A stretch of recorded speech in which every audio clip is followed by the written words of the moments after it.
नमस्ते मेरी loyal family.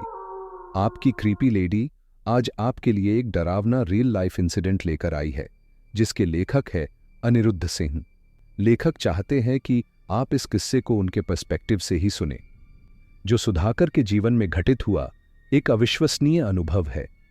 दोस्तों, इस डरावनी यात्रा की शुरुआत तो एक सूखे गले की प्यास से होती है, लेकिन इसका अंत वह आप खुद जानेंगे। रात के ठीक 9 बज चुके थे। सीकर शहर की दूरी अभी 50 किलोमीटर थी। सुधाकर को घर जाने की आज जितनी जल्दी थी, ये कमबख्त कार खराब हो जाने की वजह से उतनी ज्यादा देरी हो रही थी। शायद फ्यूल टैंक में कोई समस्या आ गई थी। इसी वजह से थोड़ा सा चलने के बाद कार बंद हो रही थी। वह ऑफिस की एक आपातकालीन मीटिंग में शामिल होने के लिए अपने शहर सीकर से जयपुर गया था, जहां से लौटते वक्त उसे अंधेरा हो चुका था। घर से पत्नी मोहिनी और बेटे हर्षित का अब तक कई बार कॉल आ चुका था। दोनों शहरों के बीच में एक आध कस्बा और कुछ छोटे छोटे गांव ही पड़ते थे, जहां कार मैकेनिक का इतनी रात को मिलना तो असंभव ही था। तभी फिर चलते चलते से तेज झटके के साथ कार बंद हो गई, और इस बार तो लाख कोशिशों के बावजूद स्टार्ट होने का नाम भी नहीं ले रही थी। सुधाकर झुंझला उठा था। समझ नहीं आ रहा था कि अब करे तो क्या करें। उसने जब कार का बोनट खोल के देखा तो उसकी कारीगरी करने का प्रयास विफल रहा। उसने अब आते जाते वाहनों को हाथ देकर रोकना चाहा, पर अंधेरी रात में किसी अनजान की मदद भी आज के जमाने में हर कोई नहीं करता। कोई विकल्प न देख अब सुधाकर ने अपने मित्र चंद्रकांत शास्त्री को कॉल किया। चंद्रकांत ने शहर से मैकेनिक को लेकर जल्द ही सुधाकर द्वारा बताई जगह पर आने का वायदा किया और सुधाकर को हिम्मत बंधाई। चंद्रकांत और सुधाकर बचपन के बहुत अच्छे मित्र थे। चंद्रकांत एक विशुद्ध ब्राह्मण परिवार से था एवं वेद, पुराण, तंत्र इत्यादि का उसको अच्छा ज्ञान था। वर्तमान में वह सीकर से ही आत्माओं का अस्तित्व विषय पर पीएचडी के लिए शोध कर रहा था। सुधाकर के लिए यह विषय केवल कोरी बकवास था। वह आत्मा, भूत, प्रेत, इन सब चीजों को बस कुछ धर्म के ठेकेदारों द्वारा उनके निजी फायदे के लिए उड़ाई गई अफवाह मात्र मानता था। दोनों के बीच इस मुद्दे पर काफी बहस भी होती थी, और जब सुधाकर चंद्रकांत से प्रत्यक्ष सबूत दिखाने को कहता तो शांत और गंभीर स्वभाव वाला चंद्रकांत वक्त आने पर सब कुछ सिद्ध करने का आश्वासन दे डालता। अच्छी बात यह थी कि इस मुश्किल घड़ी में कम से कम फोन तो साथ दे रहा था। सुधाकर ने अपनी व्हाट्सएप लोकेशन चंद्रकांत के साथ शेयर कर दी और उसके आने का इंतजार करने लगा। आज अमावस्या थी। लगभग सुनसान सी सड़क पर घनघोर काले अंधेरे में पेड़ों के पत्तों से टकराकर चलने वाली हवा वातावरण में एक अजीब सा माहौल उत्पन्न कर रही थी। सामने से आते हुए किसी वाहन से कोई हादसा न हो जाए, इस आशंका से सुधाकर ने सड़क के एक कोने में खड़ी अपनी कार का साइड लाइट ऑन कर लॉक कर दिया। मई के महीने में तपती हुई रेत राजस्थान को और ज्यादा गर्म कर देती है। यही वजह थी कि सुधाकर का गला अब प्यास के मारे सूखने लगा था। पसीने से तरबतर और प्यास से बेहाल सुधाकर ने कार में पड़ी पानी की बोतल को उठाकर देखा तो बोतल में एक बूंद भी पानी न था। सुधाकर ने मोबाइल में गूगल मैप पर सर्च किया तो पता चला कि 7 किलोमीटर आगे पलसाना कस्बा है। उसके अलावा कोई रेस्टोरेंट अथवा पेट्रोल पंप भी आसपास नहीं था।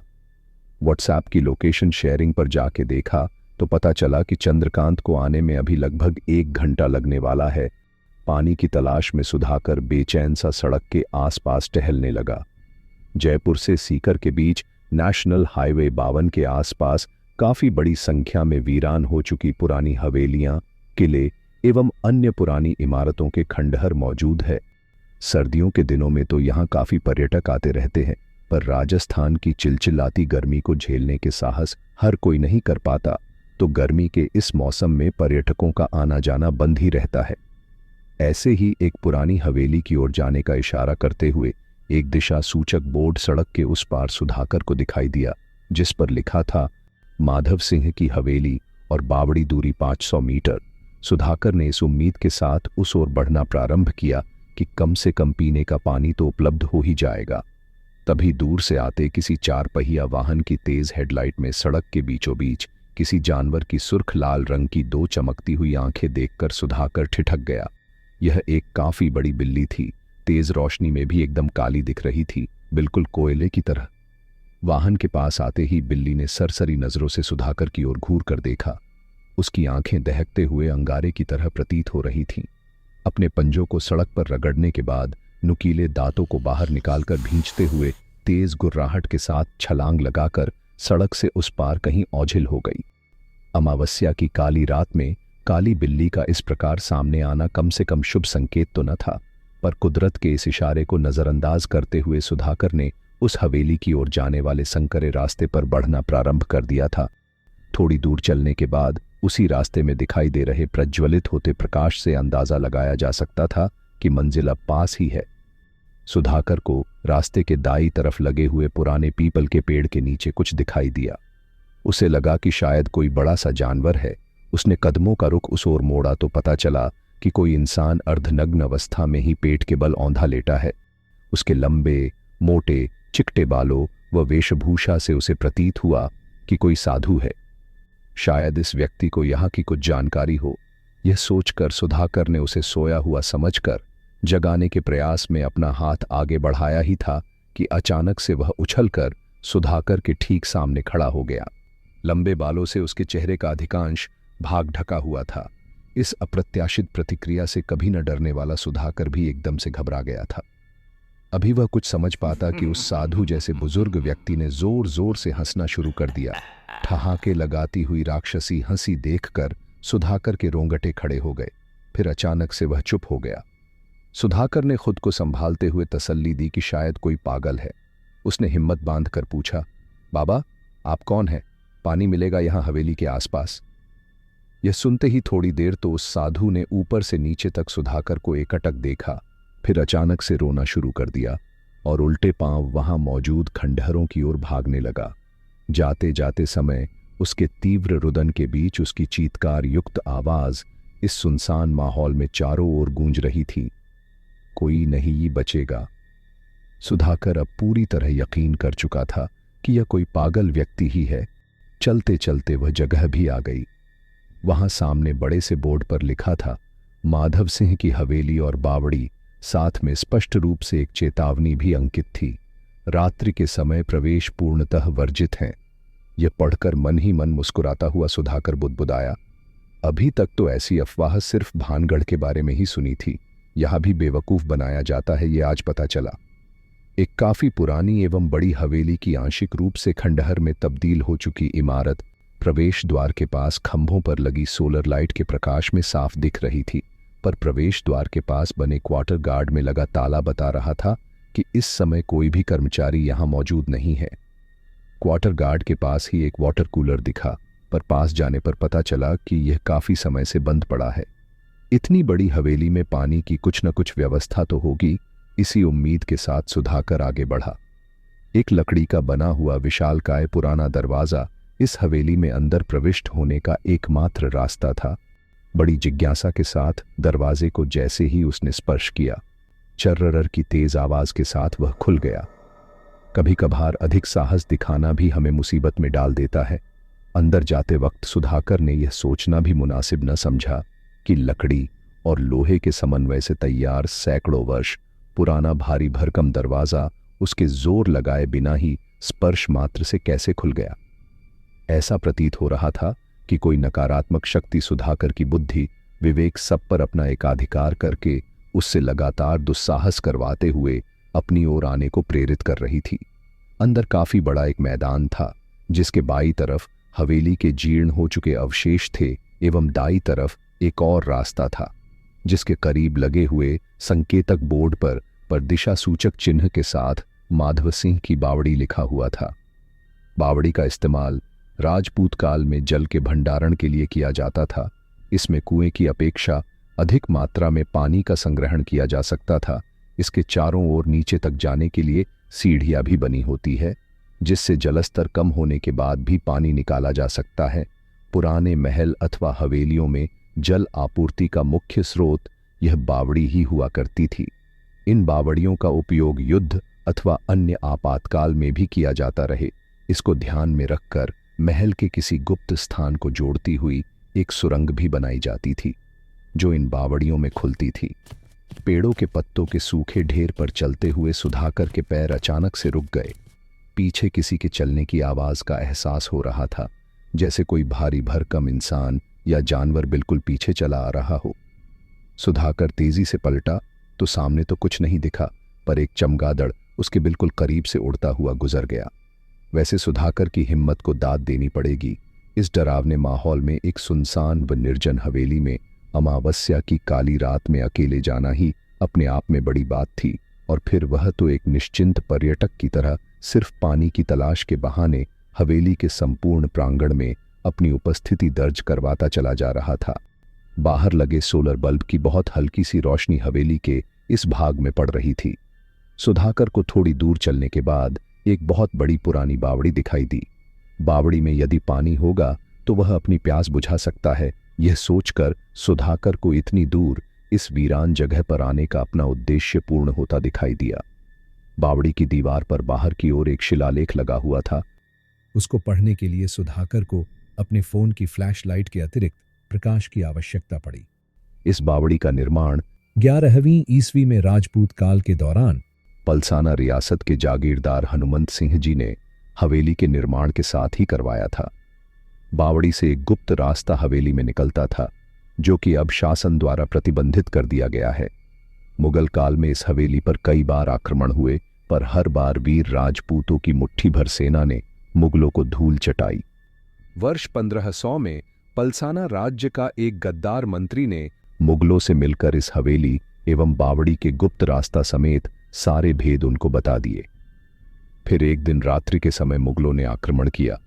तत्कालीन जागीरदार माधव सिंह के नेतृत्व में इस बावड़ी के गुप्त मार्ग से लड़ने के लिए बाहर निकलती राजपूत सेना को मुगलों ने दोनों ओर से घेरकर हमला कर दिया। वीरतापूर्वक लड़ रहे जागीरदार और सभी सैनिकों को वीरगति प्राप्त हुई। उनकी लाशों के ढेर से यह बावड़ी और गुप्त मार्ग दोनों पट गए थे। किंवदंती है कि तब से इस पूरे क्षेत्र में उन राजपूत राजाओं की आत्माएं विचरण करती रहती है। हवेली पर विजय प्राप्त करने के बाद भी उन आत्माओं ने मुगलों को यहां शासन करने नहीं दिया। फलस्वरूप यह हवेली खंडहर में परिवर्तित होती गई। तब से इस जगह पर रात में आने वाले कई पर्यटकों एवं स्थानीय लोगों की लगातार अज्ञात कारणों से हो रही मौतों की वजह से वर्ष 1999 में सरकार द्वारा बावड़ी के गुप्त मार्ग को हमेशा के लिए अवरुद्ध करके इस क्षेत्र को रात्रि में प्रवेश हेतु निषिद्ध घोषित कर दिया गया। भूत, प्रेत, आत्माओं पर कभी विश्वास न करने वाला सुधाकर भी इस शिलालेख पर अंकित दावे को पढ़कर चौंक गया था, पर उसका सूखा गला पानी से तर हो जाने के लिए आतुर था। सुधाकर ने बावड़ी की ओर अपनी नजरें दौड़ाई। बावड़ी में नीचे जाने के लिए सीढ़ियां दिखाई दे रही थी और कुछ ही नीचे बह रहा पानी भी अंधेरे में साफ दिखाई दे रहा था। गौर से सुनने पर पानी के बहने की आवाज भी इस निर्जन बावड़ी के आसपास गूंज रही थी। सुधाकर ने अपने कदम आगे बढ़ाए।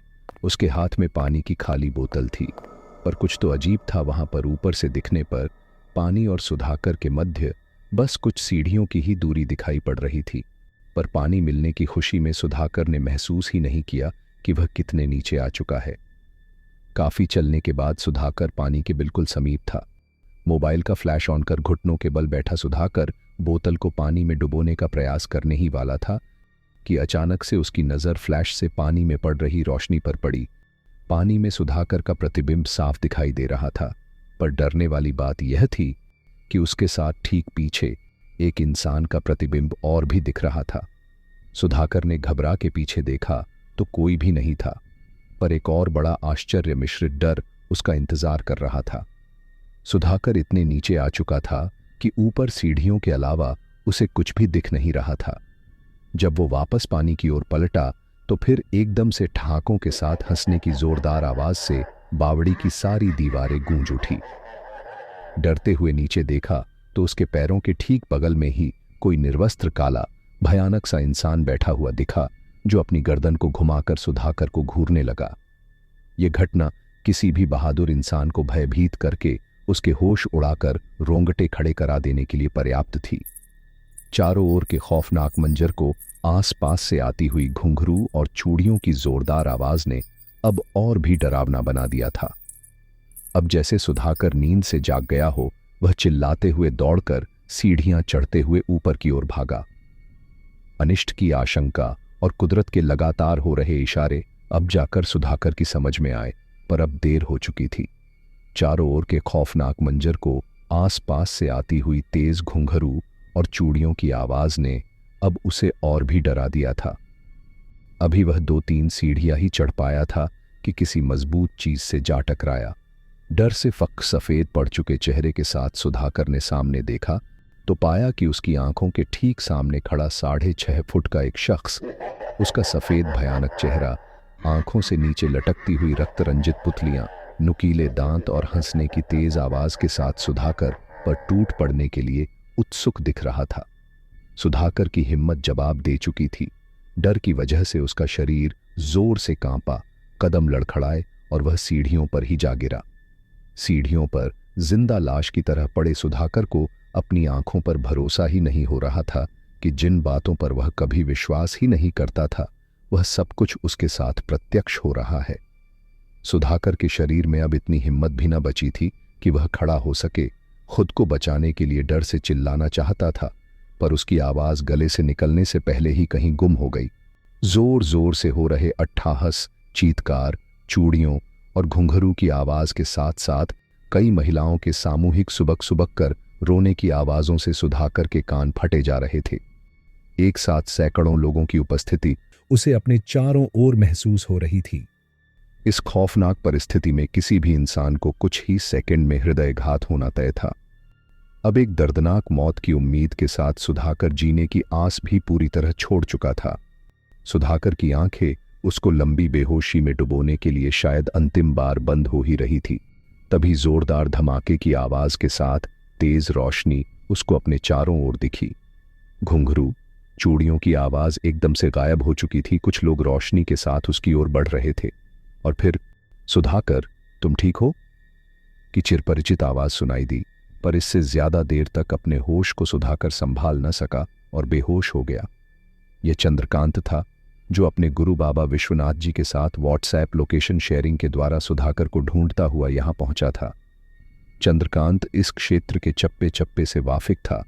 जब सुधाकर ने अपनी लोकेशन शेयर की थी, वह तभी समझ गया था कि रात में इस बावड़ी के आसपास कुछ गड़बड़ जरूर हो सकती है। चंद्रकांत के साथ में भूत प्रेत बाधा से निपटने वाले एवं वेदों में निपुण उसके गुरु विश्वनाथ जी भी थे, जो कि चंद्रकांत के पड़ोस में स्थित दुर्गा मां के मंदिर में पुजारी भी थे एवं उसके शोध कार्य में भी मदद कर रहे थे। यहां आने के बाद पहले चंद्रकांत ने सड़क किनारे रखी कार के पास मैकेनिक को छोड़ा। कार का बोनट खुला हुआ था तो मैकेनिक ने अपना काम चालू कर दिया था। फिर इस हवेली की ओर सुधाकर को बचाने अपने गुरुजी के साथ बढ़ दिया था। इस तरह उसने अंततः अपने दोस्त की जान बचा ली। चंदू बेटा, जल्दी निकलो इस हवेली से। हमने मां दुर्गा के जिस मंत्र की शक्ति के प्रहार से इन आत्माओं को रोका है, उसका असर सिर्फ 15 मिनट ही रहेगा। इस बीच हमें इस क्षेत्र से हर हाल में निकलना होगा।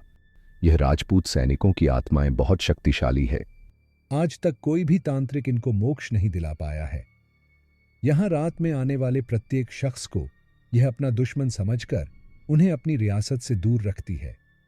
अगर यह हमारे निकलने से पहले जाग गई तो हम में से कोई भी जीवित नहीं बचेगा, गुरुजी ने चंद्रकांत को चेतावनी देते हुए कहा। उसके बाद चंद्रकांत और गुरुजी ने सुधाकर को बेहोशी की हालत में उठाया और उसे लेकर निकल दिए। बाहर आकर मैकेनिक ने बताया कि कार अब सही हो चुकी है। बिना देरी किए सभी लोग वहां से तुरंत ही शहर के लिए निकल चुके थे। पूरे 4 दिन बाद जब सुधाकर को होश आया तो अपने सारे परिवार को आंखों के सामने पाकर ईश्वर को धन्यवाद दिया और सीधा मिलने चला गया चंद्रकांत से, जो अगर समय पर न आया होता तो पता नहीं क्या होता। चंद्रकांत ने जैसे ही सुधाकर को देखा तो उसने मुस्कुराते हुए प्रश्न किया, क्यों भाई, यह सबूत विश्वास करने के लिए पर्याप्त था या अभी भी सबूत चाहिए? निरुत्तर हो चुके सुधाकर के मुंह से बस इतना निकला, माफ करना चंदू भाई। इस घटना से सुधाकर को आत्माओं के अस्तित्व एवं देश के कई रहस्यमयी पुरातन स्थलों पर उनकी मौजूदगी का प्रत्यक्ष साक्ष्य मिल चुका था।